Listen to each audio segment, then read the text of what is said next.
Friends, இன்றைக்கி நம்ம sleeve எப்படி கட் பண்ணுறது அப்படின்ட்டு பார்க்க போகிறோம். இப்போ நம்ம front part back part cut பண்ணிட்டோம். இப்போ துணி ரெண்டாக தான் போட்டு ஃப்ரண்ட் பார்ட்டையும் பேக் பார்ட்டையும் கட் பண்ணோம். இப்போ ஸ்லீவுக்கு மட்டும் நம்ம 4 துணியாக போட போகிறோம். அப்போ ஃபோல்டு வந்து 2 ஃபோல்டு நம்ம பக்கம் இருக்கும். இந்த மாதிரி மடித்து போட்டுக்கோங்க. இது கரைப்பகுதி. இப்போ லெஃப்ட் சைடில் வந்து கரைப்பகுதி இருக்குது. ஓகே, இந்த மாதிரி இருக்கும். கரைப்பகுதின்னு சொல்கிறது வந்து நம்ம பிரித்து பார்த்தோன்னா பிரியவே செய்யாது, நூல் வந்து பிரிஞ்சு வராது. இதுதான் கரைப்பகுதி. இது வந்து ஃபோல்டு, நம்ம பக்கம் வந்து ஃபோல்டு இருக்கணும், மடிப்பு பகுதி. ஆப்போசிட்டில் வந்து ஒரு ஃபோல்டும் சிலிம்பிள் பகுதியும் இருக்கும். அப்போ மொத்தம் நம்மளுக்கு 4 துணி கிடைக்கும்.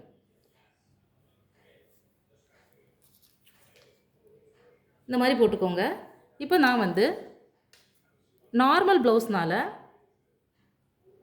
3/4 இன்ச் அளவுக்கு நான் வந்து ஒரு கோடு போட்டுக்கிறேன்.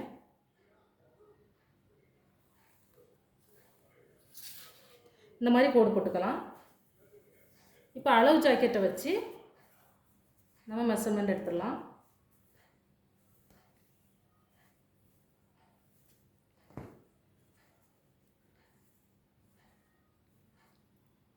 அவங்க கொஞ்சம் இறக்கம் வேணும்னு சொன்னாங்க, அதனால் நான் ஒரு 1/2 இன்ச்சு வைக்கிறேன் இறக்கத்துக்கு. இப்போ பாருங்கள், இதுதான் நம்மளுக்கு மார்க்கு. இதிலேருந்து 1/2 இன்ச்சு மேலே மார்க் பண்ணிக்கோங்க. நம்மளுடைய அளவை விடைக்கும் 1/2 இன்ச்சு மேலே மார்க் பண்ணிக்கோங்க. இது ஏன் நான் இப்படி விட்டுருக்கேன்னா, 1/2 இன்ச்சு இறக்கம் வேணும்னு சொன்னதுனால விட்டுருக்கேன். இல்லைன்னா இந்த கோட்டுக்கு மேலேயே இந்த அளவை எடுத்து இங்கே வச்சுருவேன். ஓகே, இந்த மாதிரி வச்சுட்டு இந்த சைடை மார்க் பண்ணிக்கோங்க. அப்புறம் இந்த எண்டு ஸ்லீவ் ரவுண்டு இருக்கு இல்லையா, அந்த எண்டு அதிலேருந்து 1/2 இன்ச்சு மேலே மார்க் பண்ணிக்கோங்க. இப்போ இந்த சைடு ஃபுல்லாகவே மார்க் பண்ணிக்கலாம்.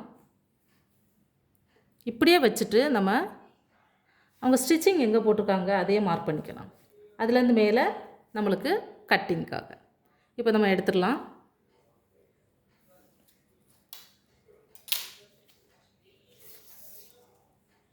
சைடு சீம் அளவு 1/2 இன்ச்சு நம்ம விட்டுடலாம்.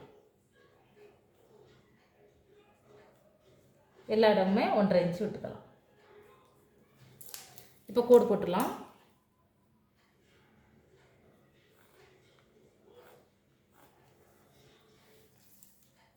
ஓகே, இப்போ இதே நம்ம டாட் பண்ணி மார்க் பண்ணிடலாம்.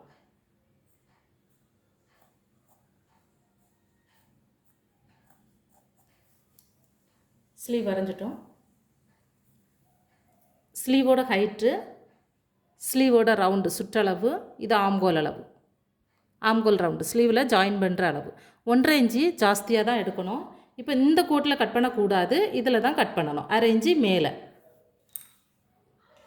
கட் பண்ணி காமிக்கிறேன்.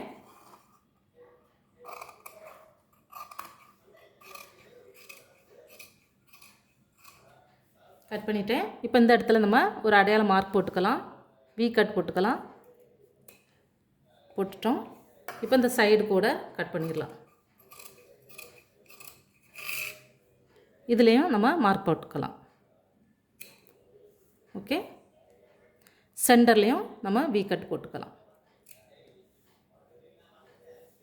ஓகே, ஸ்லீவ் ரெடி ஆயிடுச்சு. பேக் பார்ட் நம்ம வீடியோ போட்டிருக்கோம், செக் பண்ணி பாருங்கள். ஃப்ரண்ட் பார்ட்டும் வீடியோ போட்டிருக்கிறோம், செக் பண்ணி பார்த்துட்டு ஸ்லீவ் பாருங்கள். உங்களுக்கு அப்போ தான் ஃபுல் வீடியோ பார்த்தா தான் உங்களுக்கு புரியும். இந்த வீடியோ பிடிச்சிருந்தா லைக் பண்ணுங்கள், ஷேர் பண்ணுங்கள், சப்ஸ்கிரைப் பண்ணுங்கள். நெக்ஸ்ட் வீடியோ நம்ம கீழ்பட்டி எப்படி எடுக்கிறது அப்படின்னு சொல்லிட்டு போடுறேன் பாருங்கள். கீழ்பட்டி ஓப்பன் பட்டி எப்படி எடுக்கிறதுன்னு செக் பண்ணிக்கோங்க.